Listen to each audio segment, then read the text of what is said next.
La fête des mères est un moment fort dans les familles réunionnaises. À cette occasion, il faut offrir à sa maman un cadeau digne d'elle.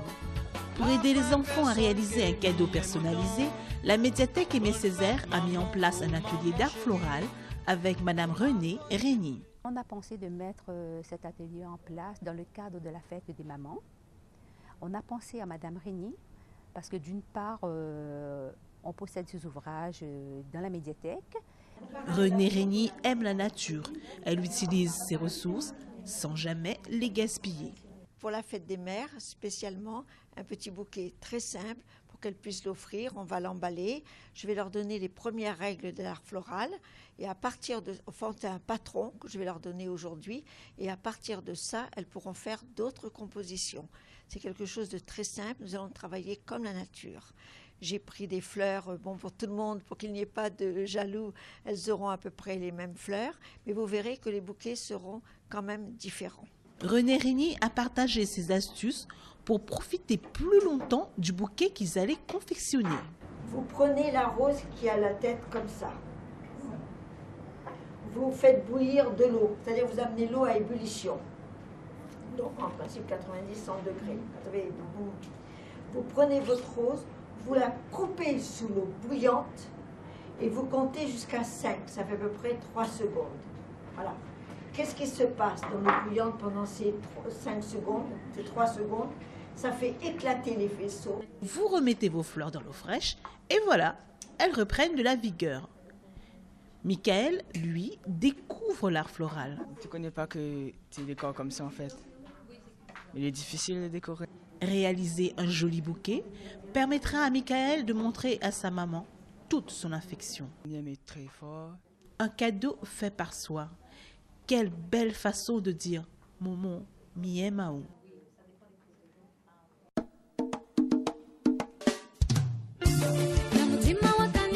La fête des voisins à Sainte-Suzanne n'est pas une simple date. Se rencontrer, se connaître et partager, les habitants ont bien compris le concept.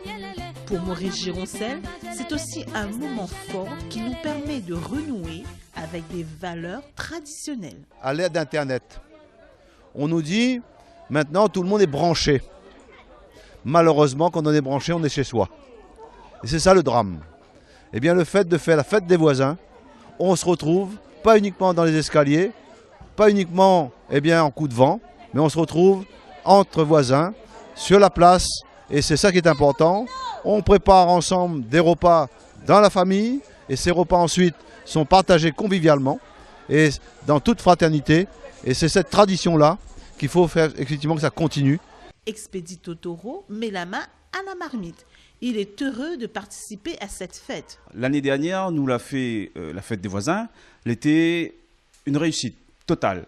Aujourd'hui, nous la délocalisé un petit peu au centre du village des Prés pour que tous les gens puissent participer à cette manifestation. Donc, pour nous, l'échange, la solidarité, c'est des valeurs qu'il ne faut pas nous oublier. Les habitants du village des Prés ont répondu présent à l'invitation d'Alexandre et de son association. La fête des voisins permet déjà pour rassembler les personnes du village. En tant que président de l'association Village Bouge, on a voulu aider un petit peu pour que les habitants du village aient une convivialité ensemble, afin que nous tous réunis auprès du cadre du village, afin que nous tous ensemble. Marie-Pierre et ses voisins se sont installés sur le parking de la cité Flamboyant pour une rencontre conviviale. Les enfants sont heureux et aident à la préparation. C'est la première fois. Comme ça, nous toutes nous réunir à nous connaître à nous un peu plus, parce qu'en fin de compte, dans la cité-là, il y a des nouveaux voisins qui viennent d'arriver et n'ont pas encore bien fait connaissance avec. C'est une fête de convivialité. Dans la rue Manidon à Bagatelle, la nuit promet d'être longue. C'est l'occasion de se rassembler pour être plus proches et après pour avoir une bonne entente tout le reste de l'année. Au Camphrier, les tables sont bien remplies. Les gâteaux rivalisent avec les marmites. Tous les ans, c'est la tradition. C'est le moment qu'on se rencontre. C'est un moment de partage, de convivialité, qu'on se retrouve et que tout le monde puisse passer un bon moment une fois dans l'année, ensemble. Discussions, rires, chants et danses, de la joie partout. Les voisins ne se font pas la tête, ils font la fête. Vive la fête des voisins!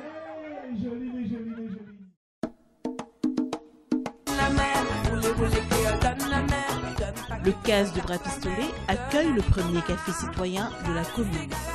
Cette rencontre intergénérationnelle fait le bonheur des petits et des grands. Au programme, des chants, des danses et une dégustation des douceurs de la Réunion. Patricia Koutandi nous explique les enjeux de ce projet. Dans la mise en œuvre de l'agenda 21, il y a un axe fondamental, c'est la participation citoyenne, la rencontre avec les habitants. Donc il était important de favoriser la rencontre intergénérationnelle avec la mise en place des cafés citoyens. L'ensemble des quartiers sont concernés et ça nous permet, nous, la municipalité, de combattre les inégalités territoriales en faisant en sorte que l'administration et les espaces de parole se retrouvent à l'échelle de tous les quartiers. Le comité citoyen de Sainte-Suzanne a réuni 25 jeunes en contrat civique. Ces agents de terrain rencontrent la population et bâtissent des passerelles entre les générations. Julien Kapaï-Tailamé nous présente ce projet. C'est une action du dispositif service civique. Un dispositif de la Ligue de l'enseignement que porte l'association Comité citoyen avec bien entendu l'aide de la municipalité, des services de la mairie. Donc aujourd'hui il s'agit d'un café citoyen mis en place par 25 jeunes qui sont en service civique, volontaires de service civique au sein du Comité citoyen. Donc le thème d'aujourd'hui c'est l'alimentation autrefois, et donc nous au niveau du comité citoyen c'est une façon de mieux vivre ensemble. Avant d'aller à la rencontre de la population, une formation a été apportée à ces jeunes dans la méthodologie de projet, l'acquisition de techniques d'enquête. Vanessa nous explique le déroulement de ces recherches. Tout d'abord, on a fait une fiche de projet sur laquelle on a mis notre thème et la démarche à effectuer pour que ça marche bien. Et ensuite, nous sommes allés sur le terrain pour faire des témoignages. La population de Bras-Pistolet a été très réceptive.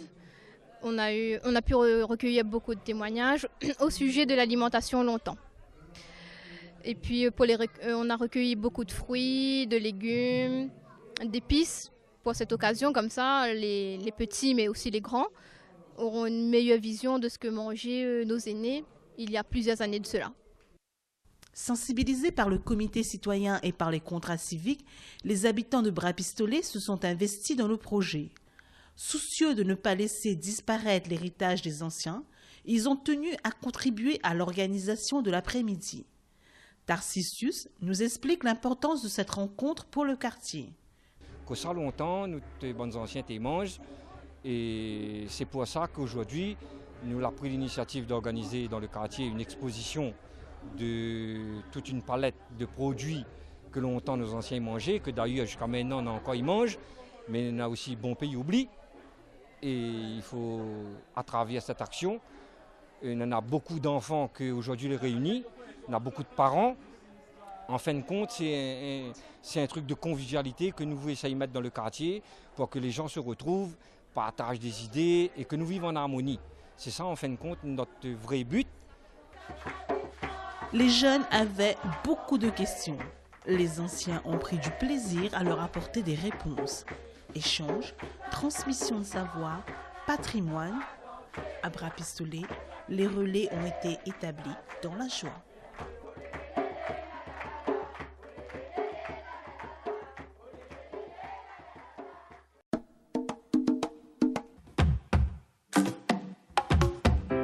L'auditorium de la médiathèque Aimé Césaire est devenu le temps d'un spectacle, un lieu d'examen particulier. 9 groupes de jeunes du collège Hippolyte Fouque se font évaluer pour le brevet des collèges. Des évaluations en danse, en chant, en musique rock et théâtre. Gérard Braon nous expose les objectifs de cette matinée. L'objectif de cette journée, c'est de proposer aux élèves un nouveau parcours de formation pour qu'ils puissent réussir autrement que par avoir une note sur 20. Donc l'objectif est de valider un ensemble de compétences par rapport à leur livret personnel de compétences pour le brevet des collèges. Les critères d'évaluation sont adaptés aux matières artistiques. Gérard Braon nous révèle les éléments d'appréciation pour la danse. La danse permet de valider certaines compétences. Par exemple, être autonome sur scène, avoir une culture humaniste, s'ouvrir à des œuvres artistiques et pouvoir également appréhender d'autres notions comme l'espace, la communication avec les élèves, parler, écouter les autres. Les ateliers ont permis aux élèves d'apprendre des techniques artistiques, mais ils ont aussi appris à aller jusqu'au bout de leurs rêves. On a appris comment danser, on va dire. Les gestes, des fois, c'était pas bien finalisé. Monsieur nous a aidés à mieux se concentrer, on va dire. Mais quand on dansait, il fallait pas des fois jouer avec nos cheveux, ou bien il fallait laisser naturel et voilà, faire son boulot, on va dire, et danser, s'exprimer avec la danse. La pratique artistique a changé ces jeunes. Définir des objectifs, les réaliser et surtout aller jusqu'au bout. Ce qui est perceptible comme évolution par rapport aux enseignements généraux et traditionnels, c'est que ces élèves-là sont beaucoup plus autonomes. On n'a pas besoin d'être derrière eux pour pouvoir mettre en place des projets et des activités. Ce sont les élèves qui proposent ce qu'ils ont envie de faire et aux enseignants par la suite de s'adapter tout en allant dans le sens des élèves et des programmes évidemment. Les ateliers ont permis aux jeunes de voir d'autres spectacles, observer, analyser, s'ouvrir aux autres. Moi j'ai aimé la danse, aussi les sorties, les compétitions pour pouvoir regarder d'autres chorégraphies, leurs capacités. La pratique artistique a changé certains élèves qui ont appris à se connaître, à mieux canaliser leurs énergies, à évoluer dans leur rapport à l'autre.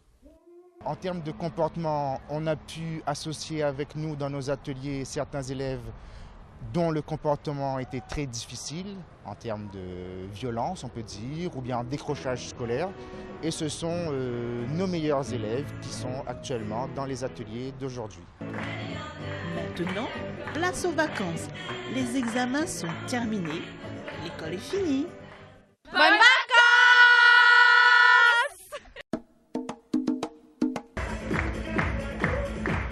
Les élèves de l'école Maya à Commune-Cardon ont choisi d'innover pour leur spectacle de fin d'année.